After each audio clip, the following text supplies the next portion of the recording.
Otep, bien-aimés frères et sœurs, vous connaîtrez la vérité et la vérité vous affranchira. Ça, c'est pas moi qui le dis, c'est la Bible qui le dit. Mais moi, je vous dis mieux. Vous connaîtrez la vérité historique, notamment celle de vos ancêtres kémites, et vous aurez une vision globale de ce que c'est que la vraie souveraineté politique. J'ajoute, vous reviendrez à la spiritualité africaine ancestrale et vous comprendrez les enjeux de l'indépendance économique. Et pour terminer, vous accepterez votre identité culturelle kémite et vous obtiendrez deux choses. La première, c'est la paix. La seconde, c'est le développement, à une condition. L'unité de toute l'Afrique noire, l'unité de tous les Noirs du monde entier.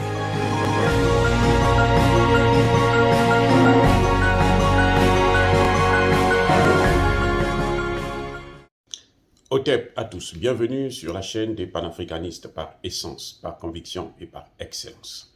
Celle des citoyens kémites, par nécessité et obligation de combat. Nous sommes une chaîne qui n'est guidée que par nos ancêtres, et rien que par les ancêtres qui appartiennent à l'égrégore du monde noir. Par conséquent, nous ne croyons en aucun Dieu venu de l'étranger. Toutefois, cette vidéo n'est aucunement destinée à inciter ni à la haine, ni à la violence, car notre combat est d'abord et avant tout spirituel, ensuite il est politique, géopolitique et géostratégique. Contre l'impérialisme, le colonialisme, le néocolonialisme et l'endocoloniat. Sur la base du principe fondamental que nous avons hérité de nos ancêtres kémites, qui est celui de la Ma'at, c'est-à-dire vérité et justice. Vous êtes donc en droit de connaître la vérité et nous avons l'obligation de vous dire la vérité et rien que la vérité, afin que justice soit rendue au continent africain. Et ça, c'est notre modeste contribution dans cette noble lutte en faveur de la souveraineté, la dignité et l'unité africaine. Et ça, c'est ce qu'on appelle ni plus ni moins le panafricanisme.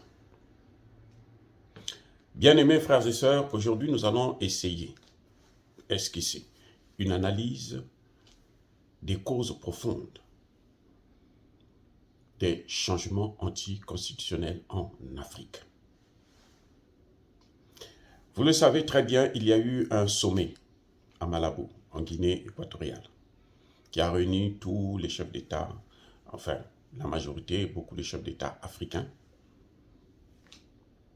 au thème, pour discuter sur deux thèmes, les changements anticonstitutionnels et la lutte contre le terrorisme. Mais, à mon humble avis, je pense que la question a été mal abordée. Le débat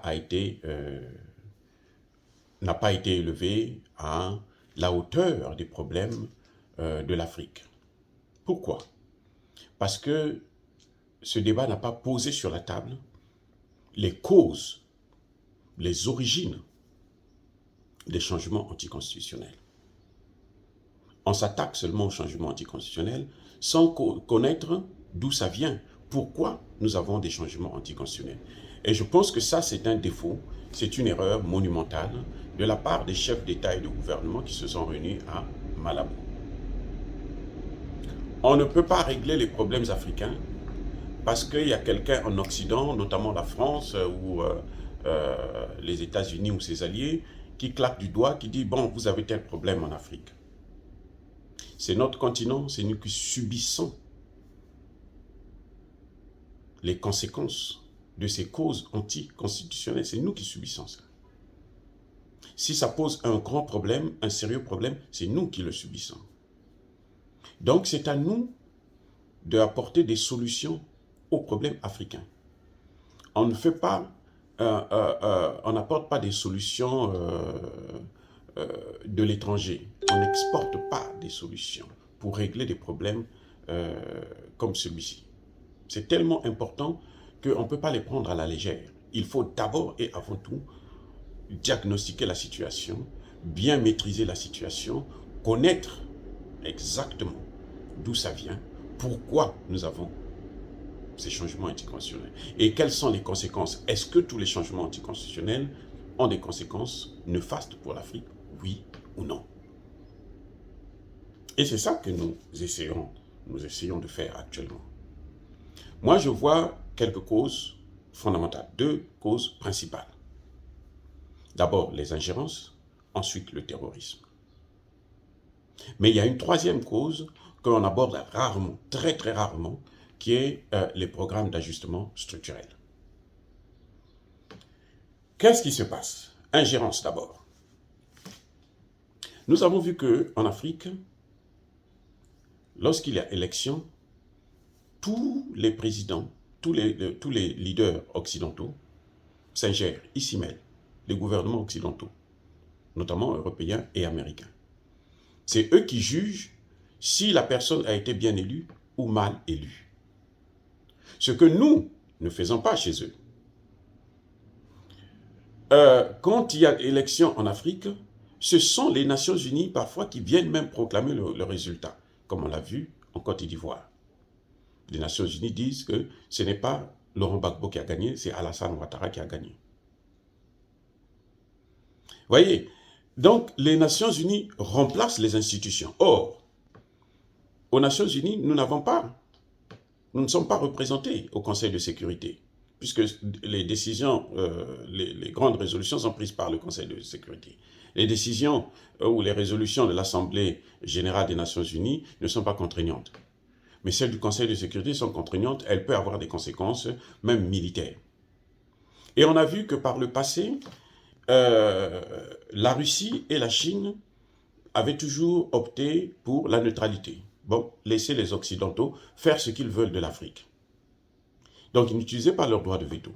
Ce qui faisait que lorsque un pays européen, notamment la France, décide dans son précaré que non, ce n'est pas lui le bon candidat, alors au Conseil de sécurité, on lui donne la résolution, tout de suite, elle est votée, et ils peuvent boycotter l'action. On met le pays sous embargo, on ceci, et on détruit carrément le pays.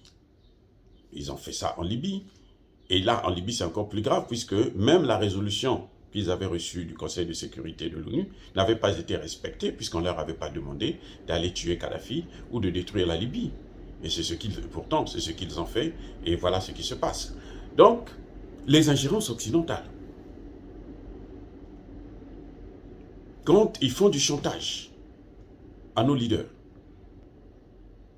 ils se disent que toi, tu n'es pas le bon président, et maintenant, ce leader qui a été élu est soumis à une pression de leur part. Et du coup, il est obligé de donner, de sacrifier les matières premières, puisque leur objectif, c'est les matières premières, c'est le contrôle du pays.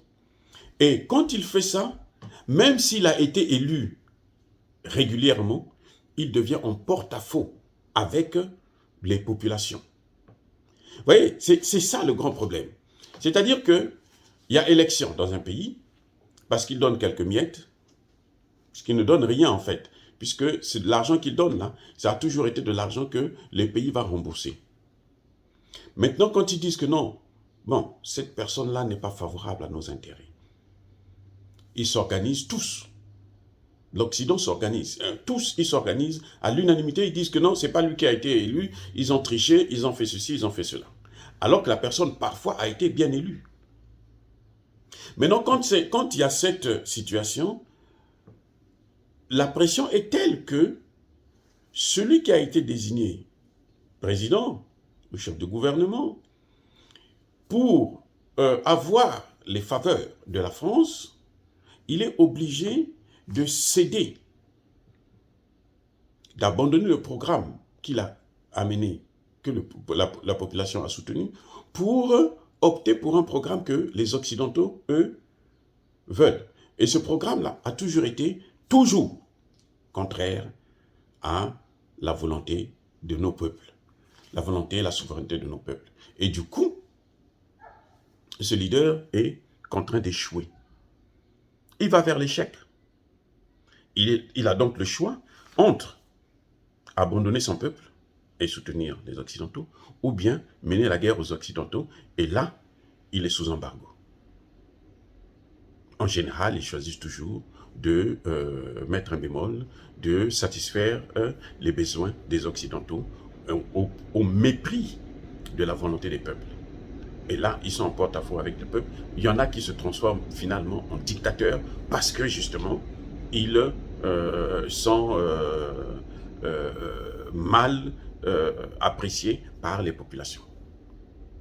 La deuxième cause, en dehors des ingérences, c'est le terrorisme. Vous voyez,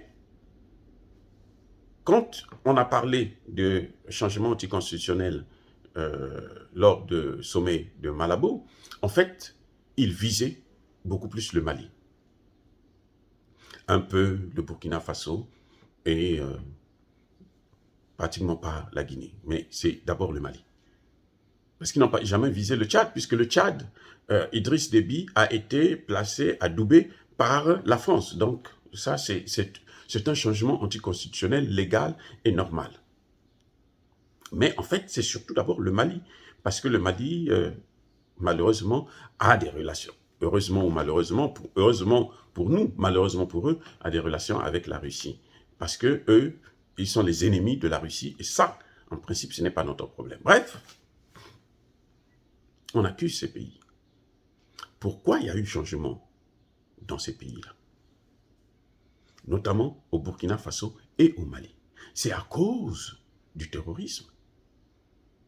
Parce qu'il y a le terrorisme, ça fait que les populations en ont marre de cette insécurité, ils se révoltent et jusqu'à pousser l'armée à prendre le pouvoir. Dans les deux cas, Mali, Burkina Faso. C'est un peu différent de la Guinée. Pourquoi? Parce que la Guinée, c'est un problème où Alpha Condé avait lui-même été élu sur la base anticonstitutionnelle, puisqu'il avait changé la constitution pour avoir un troisième mandat. Et donc, quand le coup d'État est arrivé, pour la population, c'était un ouf. Ah, on est venu nous sauver. Mais pour le Mali, c'est parce qu'il y a eu le terrorisme. Mais le terrorisme est venu d'où? Et c'est ça qu'il faut surtout comprendre. Le terrorisme n'est pas venu du ciel. Le terrorisme n'est pas organisé par les Africains. Le terrorisme est venu de l'extérieur, notamment de la Libye. Une Libye que eux, les Occidentaux, ont détruite.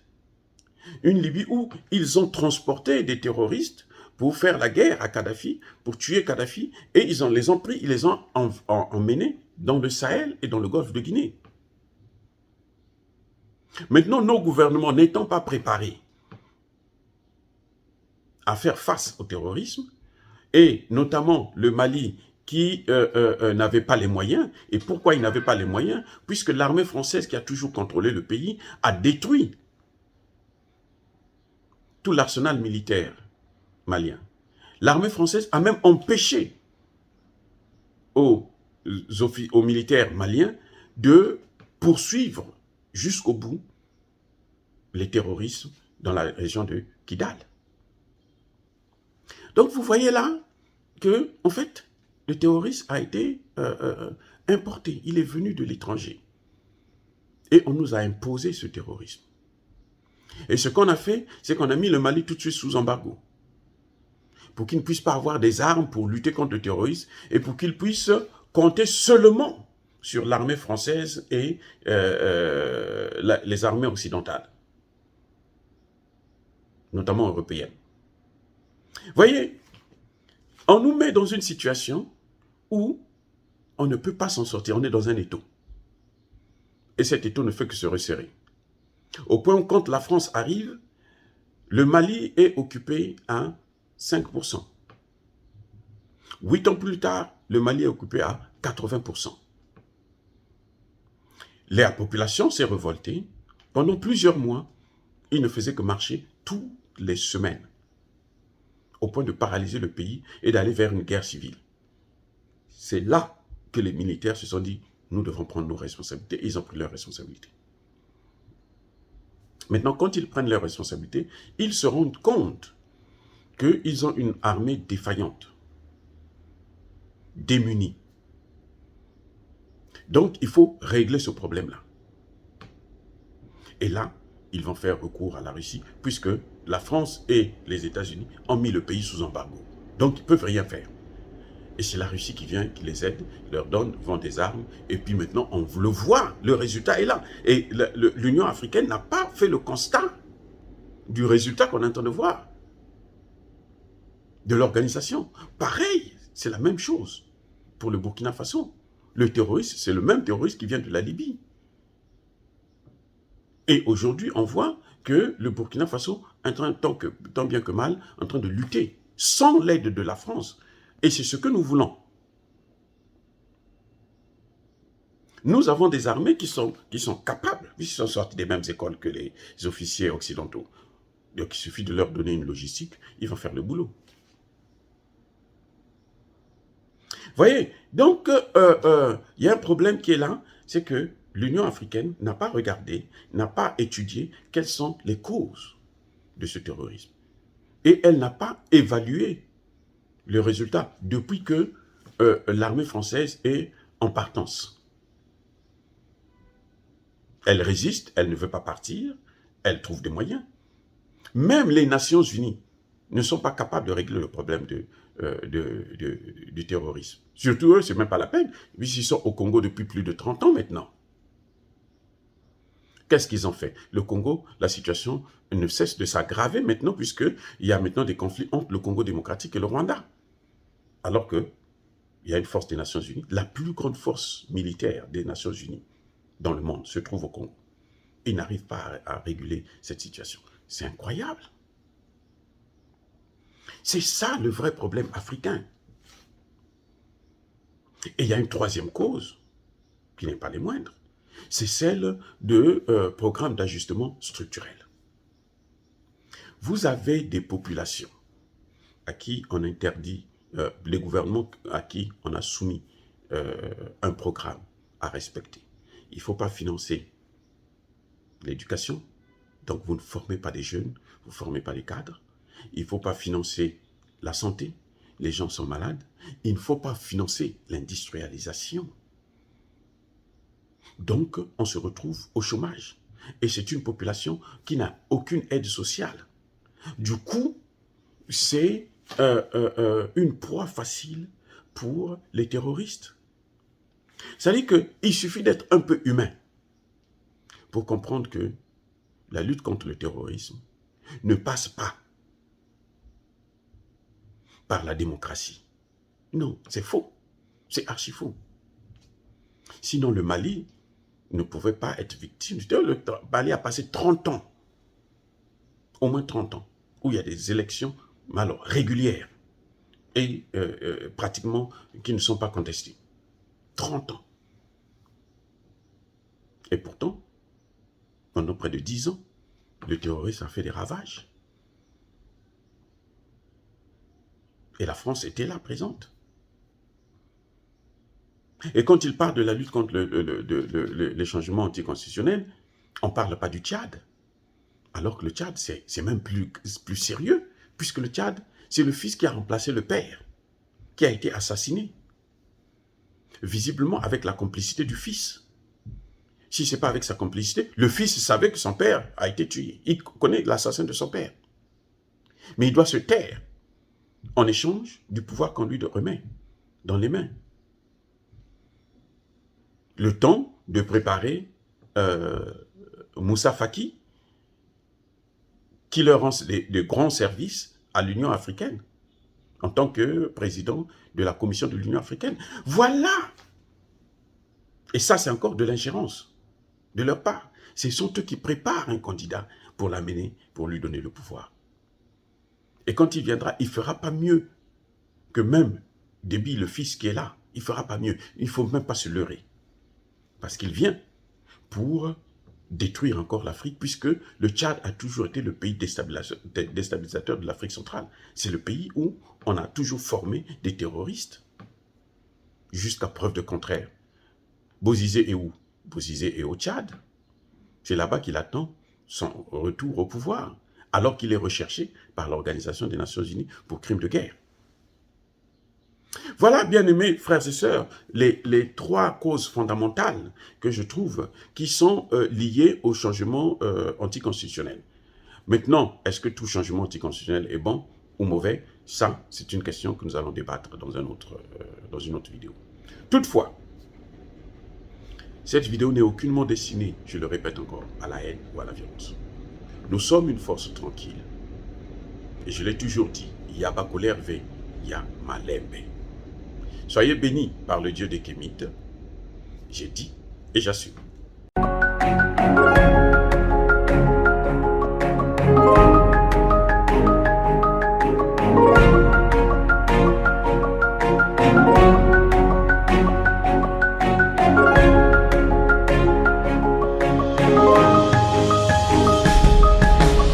Eux, ils marchent par la foi et non par la vue. Mais moi, je vous conseille vivement de marcher par la connaissance scientifique et historique, notamment celle de nos ancêtres kémites, par les 5 sens et par l'intelligence. Otep, vive l'Afrique éternelle et que Dieu vous bénisse. Abou Apia.